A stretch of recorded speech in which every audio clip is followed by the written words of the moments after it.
All right. We already got the Autoflex Leasing fan text. Telos out there are itching at the chance to listen to our next guest. It's the Fan Jam here on 105.3 The Fan. Will Chambers, Reggie Atatula, Peyton Russell as we head out to the Romeo's Pizza Hotline and be joined by Mike Fisher, Dual Insider, Mavericks, Cowboys. You can find him on cowboyssi.com, of course, right here, 105.3 The Fan. Hey, buddy.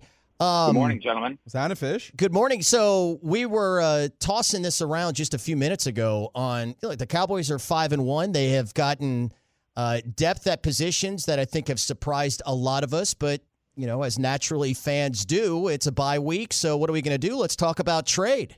Why not? Yeah, and trade deadline November 2nd, right? November 3rd, whatever. I guess it's coming up. I'm a little nervous, yeah. Trade deadline coming up. Well, Jerry Jones, of course, steps on the gas on the gossip when he comes on 105.3 The Fan and says things like, Mr. Shane, Mr. Arge, the business is open. But if you really kind of parse through what Jerry says, and I've been playing translating Jerry now for 32 years, he didn't really say anything. Business is always open if you're the Cowboys at the trade deadline, and business is always open for the other 31 teams as well. I think we can pretty solidly feel like we know this. The Cowboys are not going to sell pieces because they're going to be out of contract, like Michael Gallup. And I understand there's a business sense to saying, hey, listen, why rent Michael Gallup for the last half of the season when he's only the third receiver? Cedric Wilson's been more than fine, and we're not going to necessarily sign Michael Gallup later. But I know the Joneses historically, and I know the Joneses now believe, we're this close. Why don't we at least gather up all the weapons we have? And, Will, I'll say this, too, about what Jerry told the guys the other day when he said, we've got to make room on our roster for guys coming. Well, nationally, people have said, well, he's talking about a trade. No, he's talking about the four guys that are coming. Michael Gallup, probably in this order, Michael Gallup, Calvin Joseph, Sir Neville Gallimore, sir, and it does sound like that. Frank Lawrence. Those are the four guys that are coming. And you watch, on November 3rd, when the Cowboys do not make a blockbuster deal, what Jerry and Steven will come on the Fan and say is, we've already made our deal. We've already got our new guys. It's those four guys I just mentioned. For the record, I believe Neville Gallimore is no appeaser. Just wanted to throw that out there for you. All right, so, and that's how we looked at it as well, but, there are concerns with certain areas of the team, but let's take a 30,000-foot view. We did not know that they were going to have the depth that they had at tackle. Coming into the year, we felt like, okay, you might have it, at guard, but at tackle, not so much. Well, in fact, you do.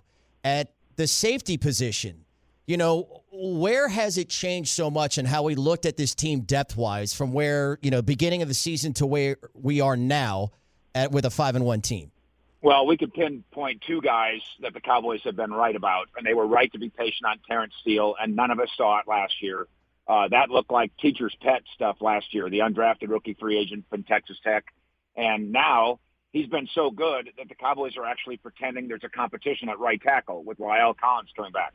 Lyle Collins is a substantially better player, but I think it's fascinating that the Cowboys aren't just handing him that job back. He is staying at tackle, and I asked the offensive line coach the other day about Terrence Steele's position flex, and he said no. This is Philbin. He said no, Terrence Steele's a tackle. So that makes Terrence Steele the new swing tackle, and good for him. That's been a shocking surprise. I do like that the Cowboys haven't handed it to Lyle because maybe he needs a little scared straight. Maybe he needs a little wake-up call. Quit allegedly bribing urine testers. Quit needing to be in the substance abuse program at all would be nice. Quit showing up fat like he did last year. And by the way, pay your toll tag bill in Frisco, Lyle, if you're listening. It's a couple $100. You make $10 million a year. Pay your toll tag bill. That's a little exclusive for you. The other surprise, yeah, I'm serious. The other surprise is the safety Kearse, who's kind of he's been a safety, linebacker, defensive end, whatever. In his days with the Vikings and the Lions, he was, first of all, just kind of a guy, but he was a gigantic guy. I mean, you sure noticed him, but you didn't notice him playing at this level. Dan Quinn has plugged him in just right here. And I would say that those two guys, Steele and Kearse, are the two shockers that have helped the Cowboys have depth. Talking to Mike Fisher, double insider Cowboys and Mavs right here on 105 through the Fan. Fish, I hate to do the obvious, but, kind of have some – bye week kind of has some injury concerns, namely one Dakota Prescott. That sound like a familiar name? I've heard of that guy. What do we have on him? Yeah, the good news on Dak Prescott, and there's a bunch of it, 105.3 The Fan was the first report, the MRI results on Monday. A source telling me that that's the plan when I said about playing at Minnesota. And it is, as one person said, a mild calf strain. But it's a calf strain. I like Troy Aikman of Fox Sports pointing out that he played with one. And, I don't have to run. I don't have to block. I don't have to jump. I can just plant and throw. And so Dak should be able to do that. I know that that Dak spent much of the week at the Star rehabbing. So we know how this guy rehabs by now. And we know how he is able to overcome things in such a miraculous way. So I would, if they had a game tomorrow, Dak Prescott would play. And I bet you he'd play well. Luckily for them, they don't have a game tomorrow. Dak Prescott will be fine for Minnesota. Let's turn our attention to the Mavericks because It's a new season. It's only one, but a lot of fans at this point are going like, this is the same old stuff. If Luke is not on, this team is not going to, win. He has to be on in order for them to do that. Where do you see the Mavericks right now? What is the plan or the blueprint moving forward? Because it just seems like they got Luka, and okay, now he's one of the best in the NBA. But let's plan it. Trying to make the team better around Luka is almost like duh. That's not the blueprint to me. What is it for the Mavericks? Yeah, I think in that regard, nothing's changed. If you look at Porzingis' numbers last year, his regular season numbers were fine. So a healthy Porzingis is a good second player or a great third player. But it's still all about Luka, and we saw that the other night, and we'll probably see it again tonight in Toronto. I think they can make incremental steps with their roster. Reggie Bullock is theoretically going to help. Certainly he'll help more than Josh Richardson did. That seems like a no-brainer. We're going to see Goran Dragic tonight in a Raptors uniform. They took him out of the starting lineup the other night, by the way, last night, I guess. And some of us took that to mean that they're putting him in mothballs, getting him ready for a trade. If this front office can't get Goran Dragic to Dallas, then they all should fire themselves. I think another immediate challenge is, and I say this as a guy who is, has my relationship that I do with Carlisle and Donnie. I'm a fan of Jason Kidd, and I've known him a long time. Jason Kidd's got a challenge in being as good a coach as Rick Carlisle. Don't you agree? Absolutely. That's a challenge. I know that people are right now, they're down on Rick Carlisle, but he's going to the Hall of Fame as a coach. Right now, Jason Kidd is Hall of Fame as a player. And the same with Nico Harrison, who we've gotten to know. I like very much. I respect Nico Harrison. But he can't be Donnie Nelson today. That'd be impossible. And so how are they going to take their big swing? Is it at the trade deadline? Is it next summer? It needs to happen more immediately, though. I guess we need to satisfy the gambler Bulgaris. Yeah, who, can we talk about Twitter, the elephant in the room here, Fish? Because, Go ahead, Reggie. Yeah, no, it feels like that was a huge story, and I know that you have your relationships with the organization and specifically some of the guys that he does not like that were previously in that org. But, what do you make of all of this, particularly the critiques that seem to arise from his appearance on the podcast about, like, the organizational dysfunction? Well, we have reached out to him numerous times, and he hasn't responded, and that's okay. But I say that to make sure that the Tolo knows we've tried to be fair to Bulgaris. If he's got a response to something that we're saying, we'll give him all the elbow room he wants. What he is doing on Twitter is classless. That's not what a professional basketball administrator does, and maybe that's why he's no longer a professional basketball administrator. You just don't do that. It's cheap. The things that he said about this organization are cheap. What's the word? Self-aggrandizing? Is that how you say that word? I usually go with aggrandizing, but yeah. Aggrandizing? See, that's why I'm on radio and not a writer. Oh, wait a minute. What am I talking about? How do you say it again, Reggie? I think it's self-aggrandizing. I'm not certain either, by the way. Well, they've always said you're the second smartest guy on the fan, so I believe you. I still think they're lying, but okay. I need to see that list. Yeah, well, I've seen it, and I'm very impressed with who's at the top, and then Reggie's number 2. So every move he makes is braggy. His dismissal, he ran out of contract. He makes it sound like his idea. He says, "I was trying to get out of there anyway." You were? Well, then Mark Cuban wants his money back. You were spending the year trying to get out of there. That was helping. His comment the other night about that's why we talking about spacing, offensive spacing. That's why we put tape on the floor. Number one, Bob, you didn't put tape on the floor. Rick Carlisle had somebody put tape on the floor. And two, so that's not a we. And two, tape on the floor isn't necessarily the only way to teach spacing. The Mavericks didn't have bad spacing the other night because they took the tape off the floor. That's embarrassingly ridiculous. So let's all step back and let's take a big breath and let's recognize that guys have to stay in their lanes. Bob didn't stay in his lane. And when we talk about the Mavericks front office dysfunction, which is valid, we have to talk about Bob as part of the dysfunction, not as an overseer of the dysfunction or a fixer of the dysfunction, because he didn't fix it. He ruined the Mavericks front office, ruined it.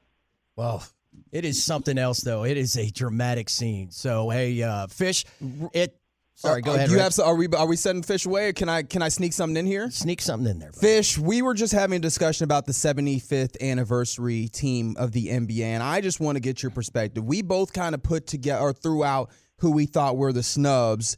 I put forward Dwight Howard. I think Will put forward Manu Ginobili.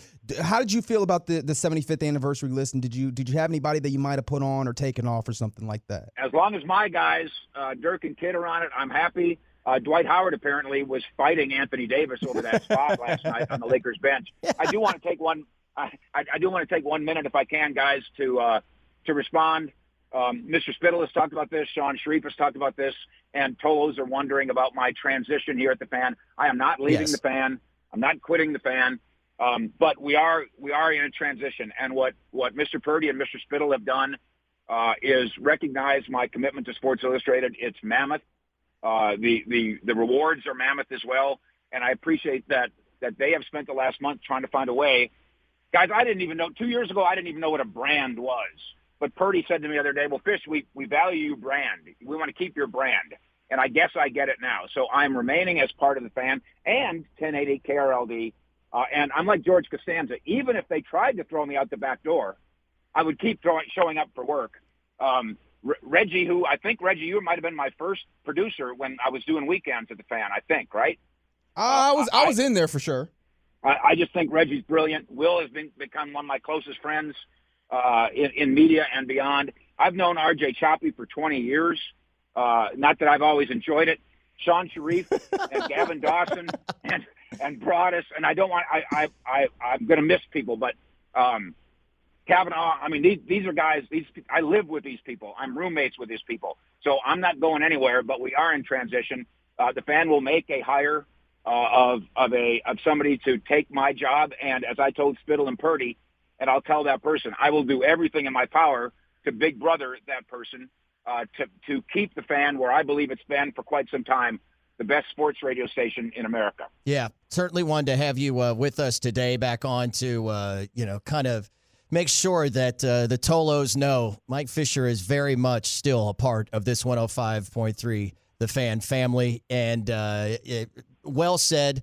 We love you. We're glad to have you. The information that you give to us here from the Cowboys and the Mavericks is second to none. And we just love having you as part of the family still. So, of course, we will be hearing from you a lot more in the weekends to come. Well, and we could do Saturdays. I got that radio time in my hands. But again, Sean and RJ, I've been on G-Bag Nation at 320 or that time slot for 9 years, every day for 9 years, virtually without. And Dawson will tell you. I mean, I could be in a dentist chair and I mumble something onto the radio. So my commitment to the Fan is unchanged. But I appreciate that Purdy, Spittle, and the rest, as I put the other day on social media, our Sports Illustrated stuff at Cowboys SI and DallasBasketball.com had 500,000 fans reading it on Thursday. And so I appreciate that the fan and Odyssey understands I've got a commitment to those people, and I've got a commitment to the Tolos. And lucky for me, a lot of them are the same people. So we're all together in the same family, and I'm really excited about where we're going to take this. And I thank you guys for giving me a little elbow room today. Love it, buddy. Appreciate you, Fish. Have a great weekend, my friend. Thanks, man. All right, there he goes. That's Mike Fisher. You can find him at Fish Sports. You know, he was the first one that I actually met from this station. I sat next to Mike on a plane on the way to Minneapolis for a Thursday night Cowboys-Vikings game. And I told him, and we had a great conversation. We've been friends ever since. Yeah, man. Fish was the first one to check me, man. I think the first time that I was really like producing a show was for him and Nate Wood on the affectionately named Fish NATO. Yes, Tolo texted that in. And there was a segment that they were doing. It might have been like one of the first times, and I chimed in, and Fish let me know, "Hey, young fella, that's not what you're here for right now," you know. And he's absolutely given me the space when the time came, but you know, he also kept me in my place, and I know there's plenty of people out there that like hearing that as well. And but now look at you. Yeah, no, you're the second smartest person on the station. Still not. I still want to see those rankings. I'm not sure about that. Well, you put Lucius at number 1. I think he's up there for sure. He's smart, dude. Are Peyton and I smart? You'll find out. Winners, baby. The Fan Jam 5's next here on The Fan.